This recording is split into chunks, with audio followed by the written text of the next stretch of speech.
السلام علیکم ناظرین، خوش آمدید آپ کے اپنے چینل راز اطمینان میں، جہاں ہر کہانی، ہر بات اور ہر لمحہ آپ کے دل کو حوصلہ دیتا ہے، آپ کی سوچ کو جگاتا ہے اور آپ کے خوابوں کو حقیقت میں بدلنے کا حوصلہ بخشتا ہے۔ یہ صرف ایک چینل نہیں بلکہ ایک سفر ہے، ایسا سفر جو آپ کو ناامیدی سے اٹھا کر یقین، صبر اور کامیابی کی روشنی کی طرف لے جاتا ہے۔ یہاں ہم آپ کے لیے لاتے ہیں ایسی کہانیاں جو صرف سننے کے لیے نہیں بلکہ زندگی بدلنے کے لیے ہے۔ اگر آپ چاہتے ہیں کہ مشکل وقت میں بھی آپ کا حوصلہ قائم رہے، اگر آپ چاہتے ہیں کہ ناکامی آپ کو توڑنے کی بجائے آپ کو بنانے لگے، تو آپ بالکل صحیح جگہ پر ہیں۔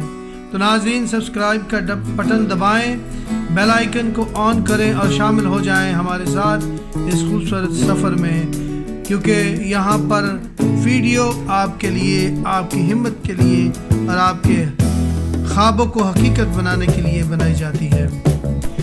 آج کی کہانی بھی ایسی ہی ہے، ایک کسان کی کہانی جس کے پاس نہ زمین زیادہ تھی، نہ دولت، نہ سہولتیں، مگر اس کے پاس ایک چیز تھی جس نے سب کچھ بدل دیا: حوصلہ اور ہار نہ ماننے کا جذبہ۔ تو آئیے کہانی کو شروع کرتے ہیں۔ ایک گاؤں کے دل میں، جہاں کچی پگڈنڈیاں چھوٹی چھوٹی جھونپڑیوں کے بیچ سے گزرتی تھیں اور سنہری کھیت افق تک پھیلے ہوئے تھے، وہاں ایک کسان رہتا تھا جس کا نام داؤد تھا۔ داؤد کے ہاتھ کھردرے تھے، کندھے ہل چلاتے چلاتے زخمی ہو گئے تھے، چہرہ سورج کی تپش سے جھلسا ہوا تھا۔ اس کے پاس نہ کوئی مشین تھی، نہ دولت، بس 2 بیل، چند لکڑیوں کے اوزار اور زمین سے اٹوٹ رشتہ تھا۔ ایک سال بارش نہ ہوئی، زمین پیاسی پھٹ گئی، بیج سوکھے پڑے رہے۔ اس کا خاندان دوسروں سے اناج مانگ کر زندہ رہا۔ اگلے سال بارش اتنی ہوئی کہ سیلاب نے کھیت بہا دیا اور فصل برباد ہو گئی۔ شام کو جب وہ خالی ہاتھ گھر آتا، بچے پوچھتے: ابا جی، کیا آج کھانے کو کچھ ہے؟ یہ سوال اسے اندر سے توڑ دیتا۔ لوگ اس سے کہتے: یہ سب چھوڑ دو، شہر جا کر مزدوری کرو، مگر داؤد صرف مسکرا کر کہتا: یہ زمین میرے باپ دادا نے سنبھالی ہے، میں اسے چھوڑ نہیں سکتا۔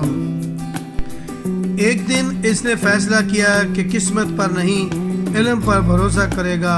وہ کتابیں پڑھنے لگا، ماہرین سے سیکھنے لگا۔ اس نے پانی کو محفوظ کرنے کے طریقے، نئی فصلیں اور مٹی کو زندہ رکھنے کے اصول سیکھے۔ جب وہ کھیتوں میں خندقیں کھودنے لگا تو لوگ اس پر ہنستے تھے: یہ آسمان سے لڑ رہا ہے، مگر اس نے پرواہ نہیں کی۔ پسینے سے تر، ہاتھوں میں چھالے، وہ زمین کو نئی زندگی دینے میں لگ گیا۔ اسی سال بارش کم ہوئی، مگر داؤد کے کھیت ہرے رہے۔ دوسرے کسانوں کی زمینیں بنجر تھی، مگر اس کے کھیتوں میں زندگی لہلہا رہی تھی۔ اب وہی لوگ جو اس پر ہنستے تھے، حیران ہو کر اسے پوچھتے تھے: یہ کیسے ہوا؟ داؤد مسکرا کر کہتا: میں نے بارش کو سنبھالنا سیکھا، زمین کو وہ دیا جس کی اسے ضرورت تھی۔ وقت کے ساتھ ساتھ اس نے چھوٹے ڈیم بنائے، درخت لگائے اور کھاد کے قدرتی طریقے اپنائے۔ اس کے کھیت لہلہانے لگے، اس کا اناج گھر کو بھرنے لگا۔ ایک سال طوفانی بارشوں نے سب کچھ بہا دیا، مگر داؤد کے کھیت کھڑے رہے۔ اس نے اپنی فصل نہ صرف بچائی بلکہ بھوکے ہمسایوں کے ساتھ بانٹی بھی۔ دور دور سے لوگ اس سے سیکھنے آنے لگے۔ گاؤں بدل گیا، بچے بھوکے سونے کی بجائے اب خواب دیکھنے لگے۔ داؤد کہتا: میں بڑا نہیں، میں صرف وہ کسان ہوں جس نے ہار نہیں مانی۔ یاد رکھیں، کامیابی دولت نہیں، صبر ہے۔ کامیابی تالیاں نہیں، حوصلہ ہے۔ کامیابی آرام نہیں بلکہ قربانی ہے۔ جب تمہیں لگے زندگی تمہیں بار بار گرا رہی ہے، تو داؤد کو یاد کرنا، وہ کسان جس نے زمین سے سیکھا اور ہار نہ مانی۔ شیئر کریں